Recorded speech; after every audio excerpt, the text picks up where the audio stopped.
Bonjour Catherine Zobriand. Bonjour. Merci d'être avec nous ce matin. Je ne sais pas si vous avez repéré la une de l'Obs cette semaine. Elle évoque la rentrée scolaire et la rentrée des étudiants. Stress, anxiété, phobie scolaire. Au secours, l'école revient. Est-ce que chez les enfants, chez les adolescents, cette rentrée des classes s'annonce particulièrement angoissante ? Les rentrées scolaires sont toujours D'une plus ou manière moins- générale. Voilà, d'une manière générale, c'est une reprise, un rythme. Donc du coup, c'est synonyme beaucoup de tension, d'inquiétude.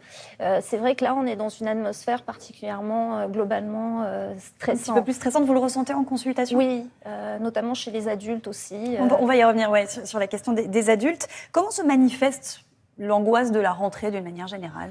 C'est vraiment de l'anxiété, c'est-à-dire une peur diffuse, de scénarios, de dangers, de peur par rapport à ce qui va se passer, aux notes aussi, à la capacité de s'adapter. Donc c'est des enfants qui peuvent s'inquiéter bien avant, être... Ça veut dire moins bien dormir, avoir des moins bien douleurs au dormir, ventre. l'anxiété a vraiment une répercussion physique, des douleurs au ventre, des mal au dos, se plaindre aussi, moins bien dormir aussi, le sommeil est révélateur. C'est normal de ressentir ce stress, cette angoisse à la fin des vacances ? Alors, on est après les vacances, c'est vrai que c'est un autre rythme, une nouveauté qui arrive. Et donc, forcément, oui, c'est normal d'avoir des inquiétudes, de s'inquiéter. Après, c'est l'intensité de l'inquiétude qui est, quand ça prend beaucoup de place et qu'on s'inquiète beaucoup à l'avance, là, ça devient plus problématique. Plus pathologique. Mais du coup, on ressent ce malaise pendant combien de temps ? De manière assez classique quand on souffre de l'angoisse de la rentrée. C'est vraiment une semaine, 15 jours avant, l'enfant peut commencer à y penser, à s'inquiéter, avoir une inquiétude sur s'il va trouver des amis ou pas, sur ses professeurs.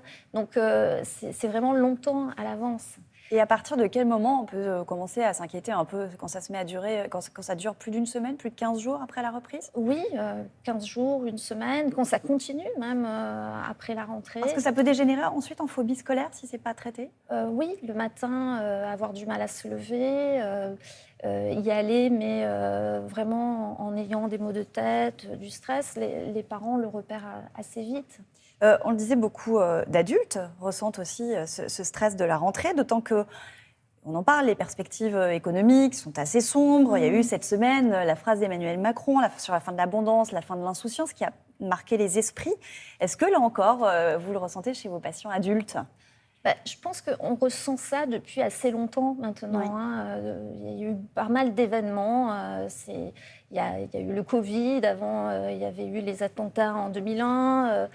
Il y a vraiment une série d'événements depuis quelques années qui font que ça dépasse l'imaginaire. Il y a la réalité où on se sent menacé dans notre sécurité, dans la confiance, dans la stabilité. Et on voit de plus en plus d'adultes qui ont peur, qui peuvent être affectés par l'actualité, qui ressentent de la tristesse, voire de la colère face à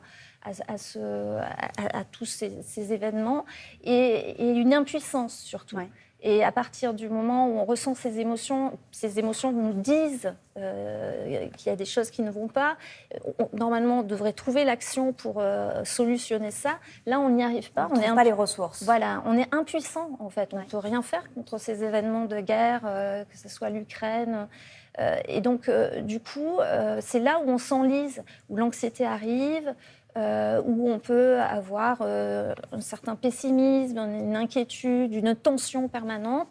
Et c'est là où il faut être amené à consulter et vous le rencontrer. Qu'est-ce qui inquiète le plus autour de cette rentrée ? Est-ce que c'est l'augmentation des prix ? Est-ce que c'est, vous évoquiez le Covid ? Est-ce qu'il y a aussi encore aujourd'hui cette angoisse d'un éventuel retour de l'épidémie ? Oui, c'est l'incertitude en fait, et c'est ne plus être dans la stabilité, la confiance et la paix. Et on se sent... En tout cas, mes patients se sentent vraiment menacés. Et là, on sent vraiment que ça prend pas mal de place. Alors, on va essayer de parler des solutions. Bien évidemment, on peut aller voir quelqu'un, aller consulter. Si on n'en est pas encore là ou si on n'a pas envie de faire cette démarche, comment est-ce qu'on peut atténuer cette angoisse de la rentrée ? Alors, je trouve qu'il faut aussi voir les bonnes perspectives. La rentrée, c'est aussi, on est rythmé par des périodes de vacances et puis de reprise, de retour d'énergie. La rentrée, c'est aussi des projets positifs, c'est des nouvelles expériences. Il faut aussi montrer ça à l'enfant, hein. Il va rencontrer de nouveaux professeurs, de nouveaux amis. Il faut aussi parler à l'enfant de ces changements, savoir ce qui l'inquiète.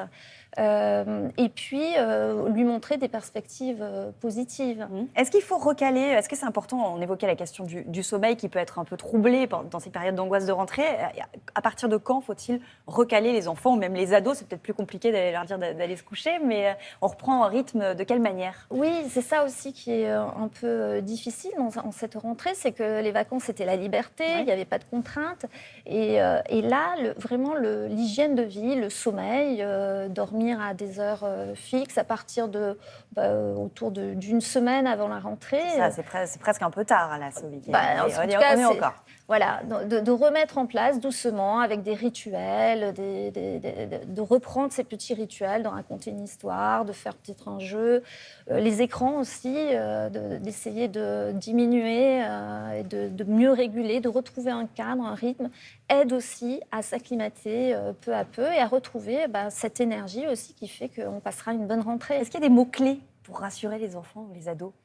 Je pense que c'est il n'y a pas forcément des mots-clés, mais il y a une attitude. Le parent qui est bien aussi avec cette rentrée, qui est avec des projets, va insuffler aussi la joie d'une nouveauté, de recommencer une nouvelle année.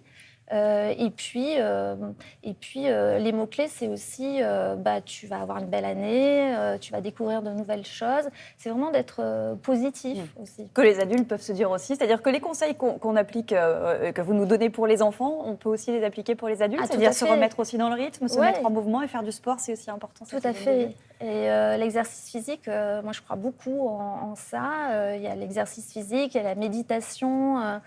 Tout ça nous aide aussi à agir sur nous, à nous recentrer, à nous calmer, à être dans l'instant présent pour ne pas être envahi par tout ce climat anxiogène. Et pour passer le cap de cette rentrée, merci beaucoup d'avoir été avec nous, d'avoir apporté vos conseils.